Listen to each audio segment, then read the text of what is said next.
it does feel like there is just like a razor's edge difference between like the top 5, top 7 in your division.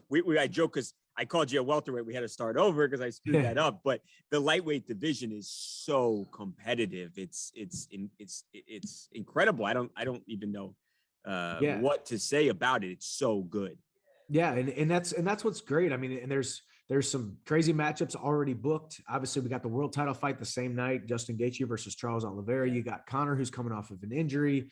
You got talked about Dustin Poirier going up. Nate Diaz went up a couple of years ago.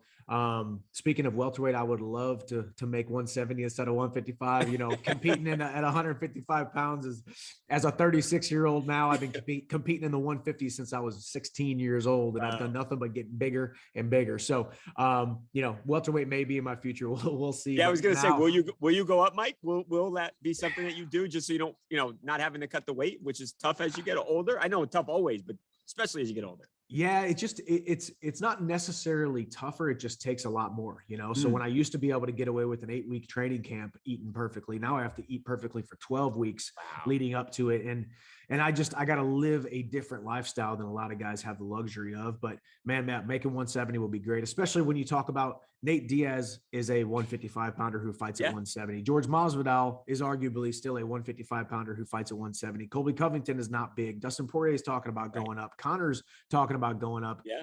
These are all guys that are literally 155 pounders who just aren't cutting weight and they're fighting at 170. So sign me up for that. Any of those guys. Any doubt in your mind right here that you are still the best 150-pound fighter in the UFC?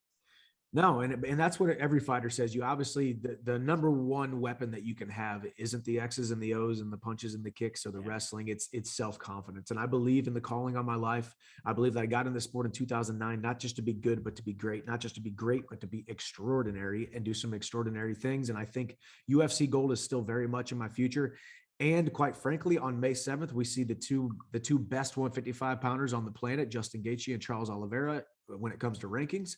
And there's not an MMA fan, combat sports fan, TMZ Sports fan that doesn't want to see me fight Charles Oliveira again or Justin Gaethje again. And if the UFC does have a momentary lapse of judgment and gives the title shot to someone else, Conor's got to beat somebody when he comes back to make himself into relevant status. Yes. So Conor or some big fights, we'll see.